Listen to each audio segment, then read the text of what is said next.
Pay me, pay me, pay me my silver now. Pay me or go to jail. Pay me my silver now. RoadToRuta.com. We're getting to dollar days, as Cliff High would say. Days when silver just keeps going up, a buck, and then $5 days, $5, and $10 days, $10. How far can that go without destroying the silver price suppressors? I don't know. It does seem like there's a lot more power, manipulative power behind the ever-increasing price of silver than in the past. In the past, they were able to slam it down, create artificial bear markets for over a decade. It's been done time and time again. That type of power is not, at least no longer seems to be controlling the price. Just too many people know. And too many people are thinking, oh my God, if I miss out on the biggest move in any financial market because of 170 years of price suppression, I'm going to kick myself. So I'm going to go buy some silver right now, physical silver in my own possession. I'm going to sell all my ETFs, sell all my mining companies. Obviously, there's something happening in the world. The reality of Mexico, for example, in a monetary collapse, giving foreigners, because they own a share of stock, any of the silver that Mexico has in the ground is a completely childlike understanding of what's about to happen. If the banks crash, you're not going to get anything for your mining stock. You'll get zero. Same with your ETFs. Perfect place to nationalize. And the people will demand it in every country because there will be no money left. The derivative bubble goes off, poof. So just keep that in your mind when you figure out, okay, where am I going to invest my money in silver? I don't really want to go to the silver store. It's too far of a walk.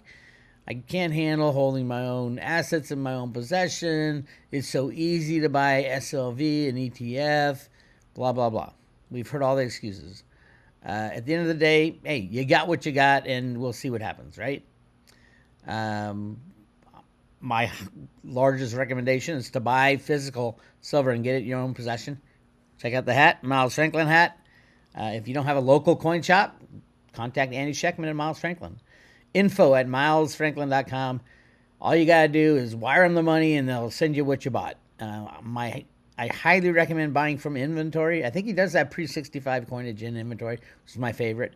If you're in the U.S., stick to U.S. coinage, I believe, pre-65. But speaking of U.S. coinage, I just took a look, and this is going to make you so sad because I've been following this for so long. The U.S. Mint, in all its glory, I went onto their bullion sales site, which they have completely made unusable, and it's idiotic. Whoever put this website together, it got revamped the other, when Ventures Gibson was in there, to make it harder to find, to make the information harder to find. Why? Because they are literally not producing hardly any Silver Eagles. Look at this in the last 4 months, 775. Now they can do over 5 million ounces a month, and they're choosing not to, and it's still on allocation, mind you. It is still being held back from the dealers. That is Scott Bassett. That's the dude who, he's the Treasury Secretary. He made the decision that, we're meeting customer demand. It's bullshit. We need to call them out. By the way, they don't have a mint director.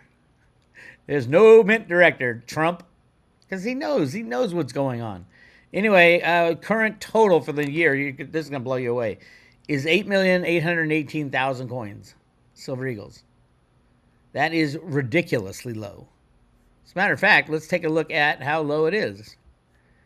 So 8,800,000, let's see, last year was 13, 15, 25. That was Ventures Gibson. 39 was all done at the beginning of the year, 39 million, when David Ryder was in charge.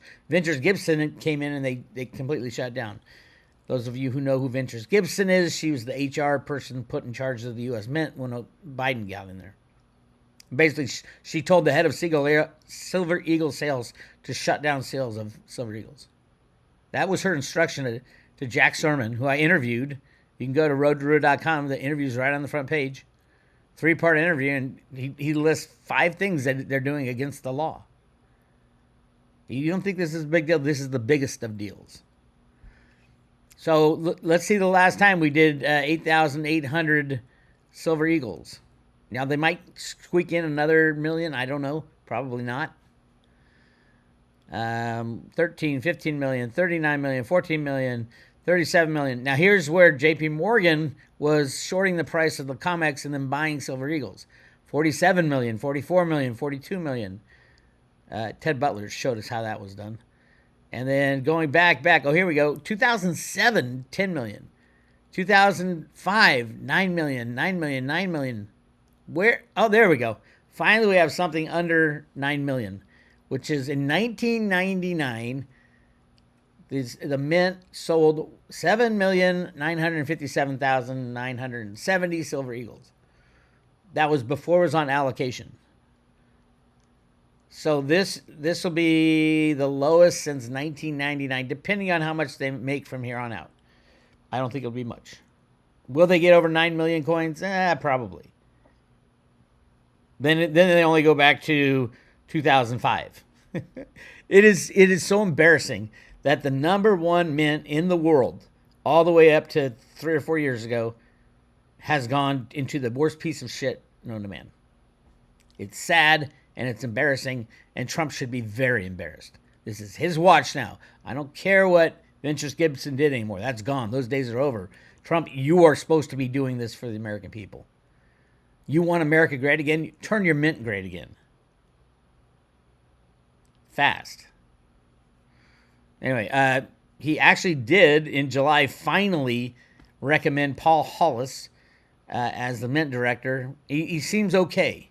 He's no David Ryder, who has years of experience and invented a way to analyze every single coin to scan its crystalline structure, put it on a blockchain, and make it available to the United States citizens as money. And you could use it right off your phone with the actual physical silver coin, your coin, the exact coin that you bought, sitting in a vault at the mint. Yes, I get, that's third-party risk. It is, but in a world where the whole United States are going off gold and silver, you might want to think about having somebody else hold it. And if you do, in that scenario, where the United States does the right thing and goes on to a blockchain-based monetary system using gold and silver, I don't think Bitcoin will be used, in case you guys are wondering. Just too many deep state operatives control most of it, and have for a very long time. The deep state has controlled Bitcoin for a very long time and basically turned it into a store of value instead of a peer-to-peer cash system. And it's done at the core developer level. And these guys are controlled by the deep state, and that's why Trump wants to get rid of them. So I think he's going to build up, get everybody into cryptos, and then pull the plug. We'll find out. I don't know. Not all cryptos are the same either. We do need a lot of cryptos for the future. Theta, for example. We have to have Theta.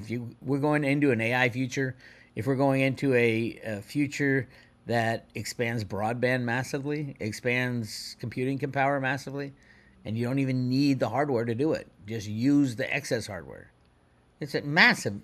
I mean, I was looking at Tfuel the other day. I think it dropped below 30 cents. Or was it 3 cents? It was literally buy it.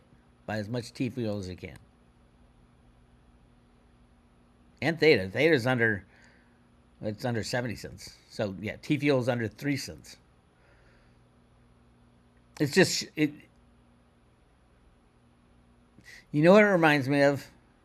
It reminds me of 20 years ago when I learned about silver. Silver was what, $3 or $4 25 years ago. And I'm like, oh my God, I can't believe they've been holding down silver for so long. That's what it reminds me of. That's what Tfuel especially reminds me of. The whole world will need it. And it's a software download, my friends. The Theta Edge node is a software download. They are currently working with all the telecom companies. That was announced at the last AMA. All the telecom companies they're getting contracts with. Because your phone is going to be running an Edge node, sharing the excess capacity on your phone. every phone around the world at some point. And it's really easy to do. That's the key to that. It's really easy to do because it's a software download. It's an update on your phone. It's an update on your computer. It's an update on your flat screen TV. I hope everybody understands it because right now, holy moly, if you can get T-Fuel for 3 cents, it'll go well over $10. Well over $10. And Theta's going into the thousands. Of course it is. And the reason I'm so hot on T-Fuel right now is this whole edge node thing. They're going to lead a lot of T-Fuel, and T-Fuel gets burned every transaction. Think AI doing massive computing everywhere around the world. That's a lot of T-Fuel burning. Making the supply smaller and smaller. Anyway. So the U.S. Mint, embarrassing. Really embarrassing about us. Now let's just take a little gander at what the Mint is supposed to do. The mission of the U.S. Mint is to serve the American people by manufacturing and distributing, circulating precious metals and collectible coins and national metals, and providing security over assets entrusted to us.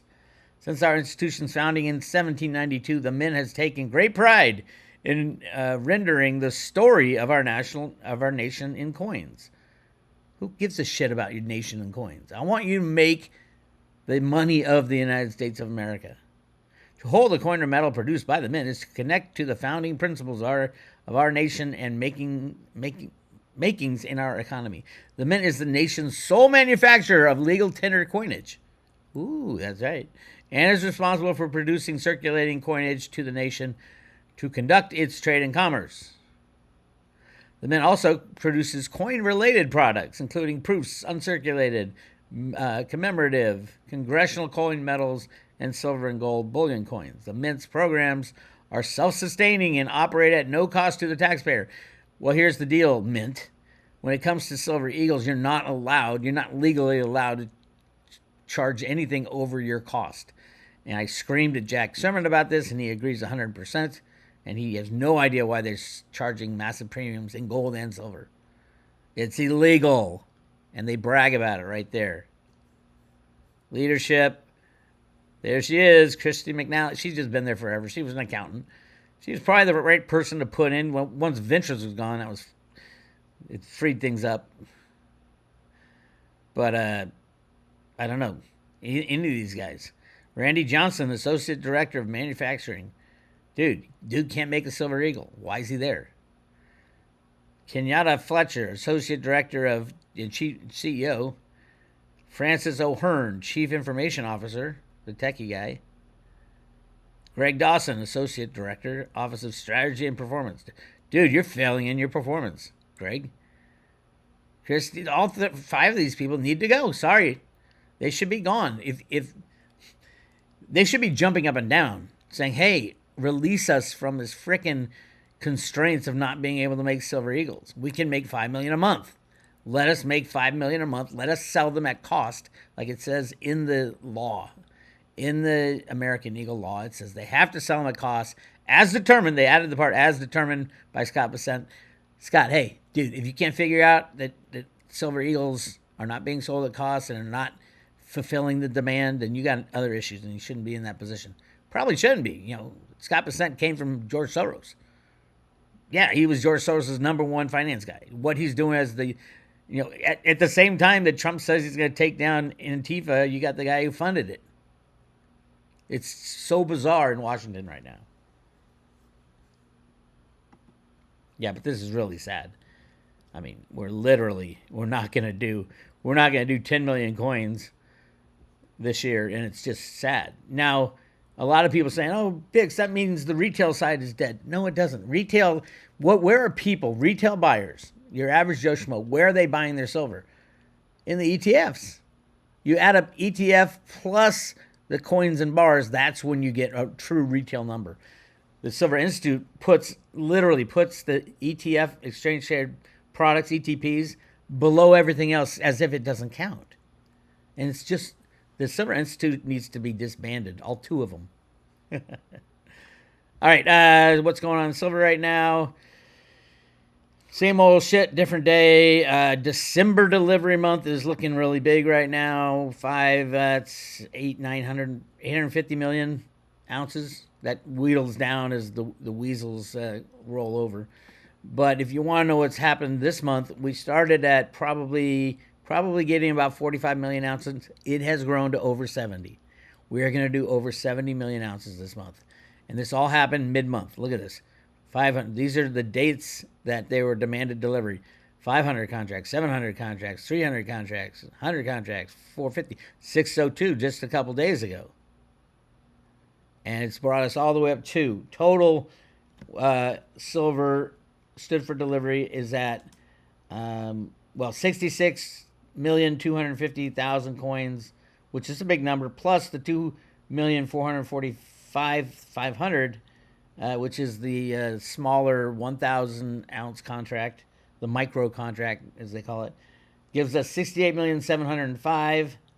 Plus, there's still open interest in the September contract of almost 2 million ounces, which would bring us to 71 million ounces when they thought they were only going to do 45. That's exactly what Jenny Moonstone said at the beginning of the month. There's going to be a problem. People aren't going to be able to deliver the silver right away because they don't have it. So this is a continuing problem. And then you got to look at who took them, who took it, and who ponied up the short side of it. Let's go to down at the bottom. And you can tell who the shorts in silver are because they're the ones delivering, right? So Citigroup had to deliver 636 contracts. They've been a long time, forever, the third largest derivative holder in silver behind JP Morgan and Bank of America. I believe they set up Citigroup to be the short side of SLV inventories, which is illegal because SLV inventories shouldn't be shorted. You know, they're already shorting the stock. You know, the stock price of SLV. You can put a short on that, which is crazy, because everybody who buys a share is guaranteed 1 ounce in the warehouse. And if you're shorting it, that means their ounce isn't getting in the warehouse. But that's the SEC's problem.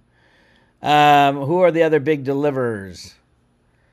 JP Morgan customer was a decent sized deliver, but take a look at this. JP Morgan customers took the most silver all year, 8,000 contracts, over 8,000, 40 million ounces was taken in by JP Morgan customers, which is all basically shell companies of the operation. And here's the big payer, Morgan Stanley, out of the blue. They've never had to pay this much silver in their lives. Out of the blue, had to pay over 15 million ounces of silver this month. Morgan Stanley. And this is all related to the Bank of America, JP Morgan lease con that went on. Wells Fargo also had to throw back a big number, 3.5 million ounces. Interesting that Standard Charter actually took 8 million ounces off the contracts. Usually they're just a monster provider out of the blue, and they don't do much action monthly, so this will be interesting. And then every month the big short is HSBC. Again, this month it was, almost 9 million ounces. HSBC, Hong Kong Shanghai Bank, has been rigging the silver market for 180 years, since the Opium Wars. Yep. And then another big taker, the criminal bank Deutsche Bank, who was kicked out of the silver market. I don't know why they're all of a sudden taking 7 million ounces off the exchange for their house account. I thought they were kicked off for all the bad deeds that they did. I guess not. So that's where we are. Interesting article, Space Gold Rush, inside the race to mine quadrillions of dollars from asteroids. I've always been wondering how are the powers that be, the Jeff Christians of the world, the Gold Council, World Gold Council, all that, all the governments, how are they going to explain why there's 10 times as much gold as people thought? How are they going to get that explanation out there? Because it's pretty obvious to me. And at some point they're going to have to say that. What if they say, oh my God, we got an asteroid and it had all this gold in it. That's how we got all this extra gold. Anyway, imagine hauling enough platinum, gold, and rare earth metals to bankroll every American's wildest dreams. or potentially tank the global economy overnight. That's the highest stakes gamble that NASA and a cadre of innovative U.S. startups are wagering on the untapped riches of asteroids. So they're going to go up and start mining asteroids. What do I think about it? I don't give a shit. Truthfully, I want free markets. I want every day to be a free market. If that'd be great if they got all kinds of new metals on planet Earth. Let us know about it, but let it trade freely. Don't use it as an excuse of why all of a sudden there's so much gold, which is, to me, that's what this rings of. And here's an interesting thing. We do have Cliff High's turning point day, the emotional tension day of the first week in October is the massive emotional tension as far as his numbers, the way his WebBot program goes out there and analyzes everything. You think it's been crazy lately? It has been. It's going to get much crazier next week. Part of that, I think, is financial. So here we have no clear path forward as government shutdown looms. What to know? With the deadline of the government shutdown less than a week away, there's no clear agreement between the two major parties. They're not going to agree on anything. They're not. They can't even agree on an extension. Is this it? Is this the end? Is this the point where Dick Allgaier's remote viewing of the dollar, the death of the dollar, shows congressmen coming out of Congress puking and saying, oh my God, it's over. Congress is over. Could be. We've been here before a million times. But it doesn't help the situation, especially because we're supposed to be bailing out Argentina any day. I heard we already gave them over $600 million. Let's get this straight. We're not bailing out Argentina. We're bailing out the banks that lend them money, the banks that take their high interest rate debt. The JP Morgans and BlackRocks of the world will get this bailout money. I say bullshit. Let it burn. Start fresh, Argentina. No more debt, which is great. And let the assholes on the other side, BlackRock and the investment funds that, they bought the debt because it was high risk. I don't know how much they're getting paid, over 10% probably. And then they get a bailout from the U.S. government who won't even help its own people. Trump, you want to do something right, get the hell out of Argentina. And Brazil needs a bailout too. Everybody needs a bailout. And you're going to have your government shut down while you're bailing out other countries? You're not paying your own people while you're giving money to other countries? That's insane. But we live in an insane world. So anyway, that's what I got for you today. Again, go to roadrooter.com. We're currently giving away the coolest double strike coin in the world, the Ruda double struck Ruda coin. It is 1 ounce, 999 silver Ruda, jumping up and down the Silver Brick Road. See a little cave of gold in the Grand Canyon. That will come into the play. That's what they should be telling us about, not the asteroid mining bullshit. Right? Anyway, go check it out. This is Bix Weir. I'll talk to you later.